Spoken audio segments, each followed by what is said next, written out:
नमस्कार, झारखंड के संध्या समाचार में आप सभी का स्वागत है। चलिए जानते हैं आज की दिन भर की मुख्य बड़ी खबरों को। पहली बड़ी खबर की बात करें तो प्राइवेट स्कूल कक्षा 1 से 7 तक अप्रैल से खुलेंगे। सरकार लेने जा रही है बड़ा फैसला। राज्य के निजी स्कूल नए शैक्षणिक सत्र अर्थात अप्रैल माह से प्राइमरी कक्षाओं के लिए भी स्कूल खोलने के पक्ष में हैं। राजधानी रांची स्थित कई बड़े स्कूलों के प्राचार्यों ने शिक्षा सचिव से मिलकर इसकी मांग की है। निजी स्कूल कोरोना से सुरक्षा को लेकर सभी आवश्यक गाइडलाइन का पालन करते हुए स्कूल खोलना चाहते हैं। इनका कहना है कि जिस तरह अन्य राज्यों में इसकी अनुमति दे दी गई है, उसी तरह झारखंड के स्कूलों को भी अप्रैल से प्राइमरी कक्षाओं को खोलने की अनुमति मिले। बताया जाता है कि शिक्षा सचिव ने स्कूलों को इसे लिखकर देने को कहा है। उनकी लिखित मांगों को झारखंड आपदा प्रबंधन पदाधिकारी की स्वीकृति के लिए भेज दिया जाएगा। बता दें कि अभी कक्षा 8वीं से 12वीं के लिए जो है स्कूल को खोलने की अनुमति मिली है। कक्षा 10वीं तथा 12वीं के लिए स्कूल पहले से ही चल रहे हैं, जबकि कक्षा जो है 8वीं, 9वीं और 11वीं के लिए भी स्कूल 1 मार्च से खुलेंगे। अगली बड़ी खबर की बात करें तो रामगढ़ में दामोदर नदी पुल से युवक ने लगाई छलांग। रामगढ़ जिले के शहर के थाना चौक के समीप दामोदर पुल से शनिवार की सुबह एक युवक ने छलांग लगाकर आत्महत्या कर ली। दामोदर पुल की रेलिंग पर चढ़कर अचानक युवक के छलांग लगाते ही स्थानीय लोग उसे बचाने के लिए नदी की ओर दौड़ पड़े। पुलिस को इसकी सूचना दी गई। मौके पर रामगढ़ थाना प्रभारी भी वहां पहुंच गए और छलांग लगाने के बाद युवक नदी के गहरे पानी के बीच चट्टान में फंस गया। काफी मशक्कत के बाद पात्रातुर डैम से जो है गोताखोर बुलाकर शव को पुलिस ने बाहर निकाला। मृतक के पैंट के पैकेट से पुलिस को एक परिचय पत्र मिला। इससे उसकी पहचान कन्हैया यादव पिता लाल बहादुर यादव पोचरा बड़काकाना निवासी के रूप में हुई है। अगली बड़ी खबर की बात करें तो हजारीबाग में कांग्रेस की ट्रैक्टर रैली। आरपीएन सिंह समेत कई नेता मौजूद। कृषि कानून के विरोध में कांग्रेस की ट्रैक्टर रैली हजारीबाग के गांधी मैदान में प्रारंभ की गई।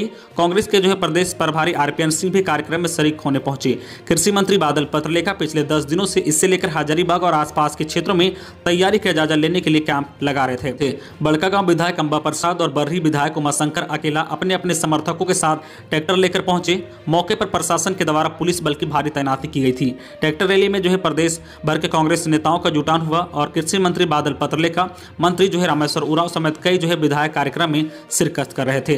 कांग्रेस के जो है कार्यकर्ता ट्रैक्टर रैली में शामिल होने के लिए बैलगाड़ी से भी पहुंचे और कांग्रेस नेता ने भाजपा सरकार पर जमकर हमला बोला।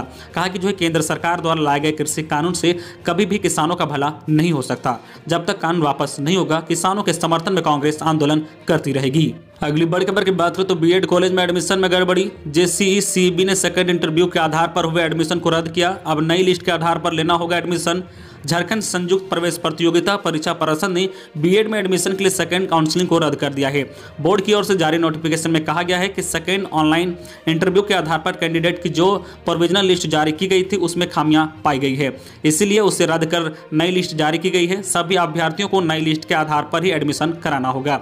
जेसीई सीईबी ने अपने नोटिफिकेशन में कहा है कि सेकेंड राउंड में इंटरव्यू के आधार पर ऐसे कैंडिडेट जिन्होंने एडमिशन करा लिया है उनका एडमिशन रद्द कर दिया गया है। अगर नई लिस्ट में उनका नाम आता है तो उन्हें दोबारा से नए सिरे से एडमिशन कराना होगा। संशोधित लिस्ट में जिस कॉलेज में उनका नाम जारी किया गया है वहीं से उन्हें एडमिशन लेना होगा। अगली बड़ी खबर की बात करें तो झारखंड के 11,466 स्कूलों में कक्षाएं 1 मार्च से इन गाइडलाइन का अनुपालन करना होगा जरूरी। राज्य सरकार से अनुमति मिलने के साथ ही स्कूली शिक्षा एवं साक्षरता विभाग ने कक्षा 8वीं, 9वीं व 11वीं का पठन पाठन शुरू करने की तैयारी शुरू कर दी है। 1 मार्च से राज्य के 11,466 मध्य विद्यालयों में कक्षाएं शुरू होगी। वही कक्षा संचालन को लेकर शिक्षा विभाग द्वारा अगले सप्ताह गाइडलाइन जारी करेगा। स्कूलों को सैनिटाइजर करने के लिए भी राशि उपलब्ध कराई जाएगी। विद्यालय भवन, वर्ग कक्षा, पेयजल स्रोत, शौचालय, हैंड वॉशिंग यूनिट की लगातार जो है साफ सफाई होगी। विद्यालय में साबुन एवं साफ पानी से हैंड वॉशिंग को जो है क्रियान्वयन कराया जाएगा। वही प्रार्थना सभा स्थगित रखी जाएगी। खेलकूद या अन्य वैसे आयोजन जिससे भीड़ जमा होने की स्थिति उत्पन्न हो नहीं होंगे।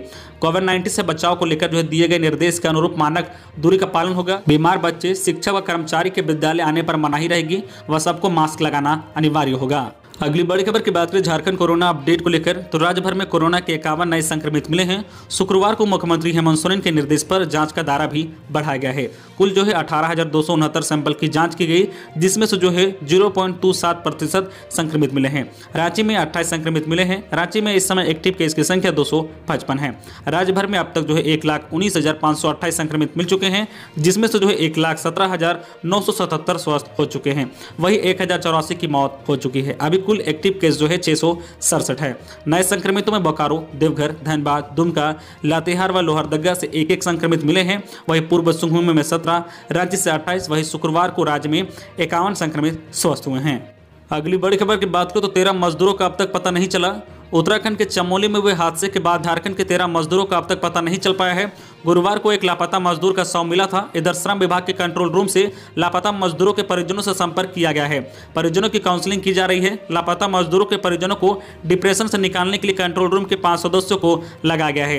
राज्य सरकार के प्रयास से सभी लापता मजदूरों को मुआवजा देने के लिए जरूरी कागजात जमा किए गए हैं। रामगढ़ से गए 3 लापता मजदूरों के परिजन भी लौट आए हैं। झारखंड से कुल 43 मजदूरों के लापता होने की सूचना कंट्रोल रूम से मिली थी।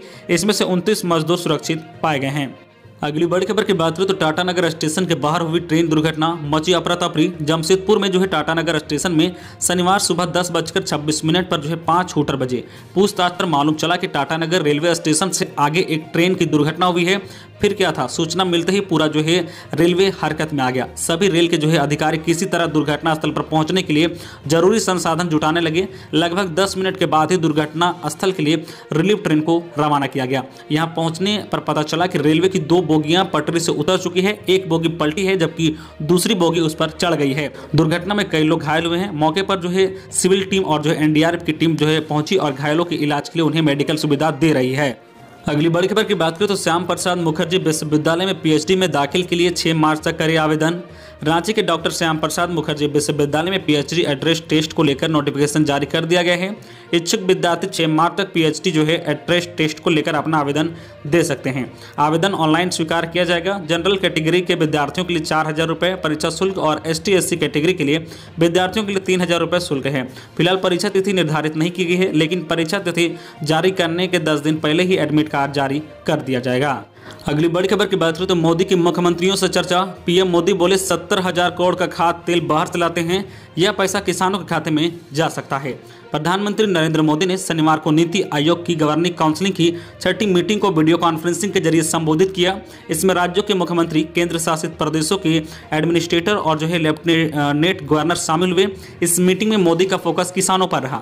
मोदी ने कहा कि हम कृषि प्रधान देश कहे जाते हैं, इसके बावजूद भी आज करीब 65 से 70,000 करोड़ रुपए का खाद्य तेल हम बाहर से लाते हैं। ये हम बंद कर सकते हैं। हमारे किसानों के खाते में पैसे जा सकते हैं। इन पैसों का हकदार हमारा किसान है, लेकिन इसके लिए हमारी योजनाएं उसी प्रकार से बनानी होगी।